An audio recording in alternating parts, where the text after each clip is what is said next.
वत श्री बृहस्पतिवार व्रत कथा। भारतवर्ष में एक प्रतापी तथा दानी राजा राज्य करता था। वह प्रतिदिन गरीबों और ब्राह्मणों की सहायता किया करता था। हालांकि उसकी रानी को यह बात अच्छी नहीं लगती थी। वह न तो गरीबों को दान देती, न ही भगवान का पूजन करती थी। वह राजा को भी दान देने से मना करती थी। एक दिन राजा शिकार खेलने के लिए वन में गए हुए थे। रानी महल में अकेली थी। उसी समय बृहस्पति देव एक साधु के वेश में महल में भिक्षा मांगने आए। रानी ने भिक्षा देने से इनकार करते हुए कहा, हे साधु महाराज, मैं दान पुण्य से तंग आ चुकी हूं। मेरा पति सारा धन लुटाते रहते हैं। अब मेरी यही इच्छा है कि सारा धन नष्ट हो जाए, ताकि फिर न बांस रहेगा और न बजेगी बांसुरी। साधु ने कहा, देवी, तुम बड़ी विचित्र हो। धन संतान तो सभी चाहते हैं। पुत्र और लक्ष्मी तो पापी के घर में भी होनी चाहिए। यदि तुम्हारे पास अधिक धन है तो भूखों को भोजन दो, प्यासों के लिए प्याऊ बनवाओ, मुसाफिरों के लिए धर्मशालाएं खुलवाओ, निर्धन कन्याओं का विवाह कराओ। ऐसे कई पुण्य के कार्य हैं जिनसे तुम्हारा यश लोक परलोक में फैलेगा। पर रानी पर कोई प्रभाव न पड़ा। वह बोली, महाराज, मुझे मत समझाइए। मैं ऐसा धन नहीं चाहती जिसे हर जगह बांटना पड़े। साधु ने उत्तर दिया, यदि तुम्हारी ऐसी इच्छा है तो तथास्तु।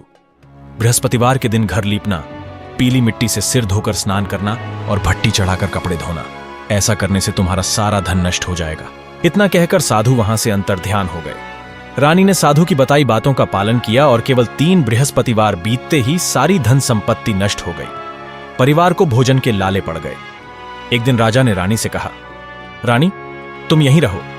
मैं दूसरे देश जाता हूं, क्योंकि यहां सभी मुझे जानते हैं और मैं कोई छोटा कार्य नहीं कर सकता। यह कहकर राजा प्रदेश चला गया। वहां वह जंगल से लकड़ियां काट कर लाता और शहर में बेचकर जीवन यापन करने लगा। इधर रानी और दासी दुखी रहने लगी। एक बार लगातार 7 दिन भूखे रहने के बाद रानी ने दासी से कहा, पास के नगर में मेरी बहन रहती है। वह धनवान है, जाकर उससे कुछ लाकर ले आओ ताकि गुजारा हो सके। दासी रानी की बहन के पास पहुंची। वहां गुरुवार था और रानी की बहन बृहस्पतिवार व्रत की कथा सुन रही थी। दासी ने संदेश दिया, लेकिन रानी की बहन कथा के दौरान न उठी और न ही कुछ बोली। निराश होकर दासी लौट आई और सारी बात रानी को बताई। रानी ने इसे अपना दुर्भाग्य समझकर कोसा। कथा के पश्चात रानी की बहन को जब याद आया तो वह स्वयं रानी के पास आई और कहने लगी, बहन, कथा के दौरान न उठते हैं न ही बोलते हैं, इसीलिए मैं कुछ न कह पाई। बताओ, दासी क्यों आई थी? रानी ने अपनी विपत्ति के बारे में सब बताया। बहन ने उसे सांत्वना देते हुए कहा, बृहस्पति देव सभी की मनोकामनाएं पूरी करते हैं। देखो, शायद घर में अनाज रखा हो। पहले तो रानी को विश्वास नहीं हुआ, पर जब दासी को भीतर भेजा तो सचमुच अनाज से भरा घड़ा मिला। दासी ने सलाह दी, रानी, जब भोजन नहीं मिलता तो हम व्रत रखते हैं। क्यों ना इनसे व्रत और कथा की विधि पूछ ली जाए। रानी ने बहन से व्रत के बारे में पूछा। बहन ने बताया, प्रत्येक गुरुवार को चने की दाल और मुनक्का से भगवान विष्णु और केले की जड़ का पूजन करें। पीला भोजन बनाकर कथा सुने, इससे बृहस्पति देव प्रसन्न होते हैं। अगले गुरुवार रानी और दासी ने व्रत रखा, पर पीला भोजन न होने के कारण वे दुखी हो गईं। तभी साधारण व्यक्ति के रूप में बृहस्पति देव आए और पीले भोजन के 2 थाल देकर चले गए। दोनों ने श्रद्धापूर्वक पूजन किया और भोजन ग्रहण किया। धीरे धीरे व्रत के प्रभाव से धन संपत्ति वापस आने लगी, पर रानी पुनः आलसी हो गई। तब दासी ने समझाया, रानी, पिछले बार भी तुम्हारे आलस्य के कारण धन नष्ट हुआ। अब जब भगवान की कृपा से सब मिला है तो दान पुण्य करो, भूखों को भोजन कराओ और शुभ कार्यों में धन लगाओ, ताकि कुल का यश बढ़े। रानी ने दासी की बात मानी और नगर में उसका यश फैलने लगा।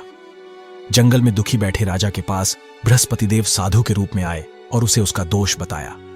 राजा ने व्रत प्रारंभ किया, जिससे धीरे धीरे उसकी परेशानियां दूर होने लगीं। हालांकि एक दिन व्रत भूलने के कारण राजा को पुनः कष्ट झेलना पड़ा, परंतु बृहस्पति देव ने उसे मार्गदर्शन दिया और परिस्थितियां पुनः सुधरने लगीं। आखिरकार राजा अपने नगर लौटा और देखा कि वहां पहले से अधिक सुख समृद्धि है, जो कि रानी के व्रत और पुण्य कार्यों का फल था। बाद में राजा रानी को संतान सुख भी प्राप्त हुआ। उन्होंने नियमित रूप से बृहस्पतिवार व्रत किया और अपने जीवन में शुभता लाई। कथा का सार, जो व्यक्ति श्रद्धा, विश्वास और सच्चे मन से बृहस्पतिवार का व्रत करता है, कथा सुनता गुनता है, उसकी सभी मनोकामनाएं पूर्ण होती हैं।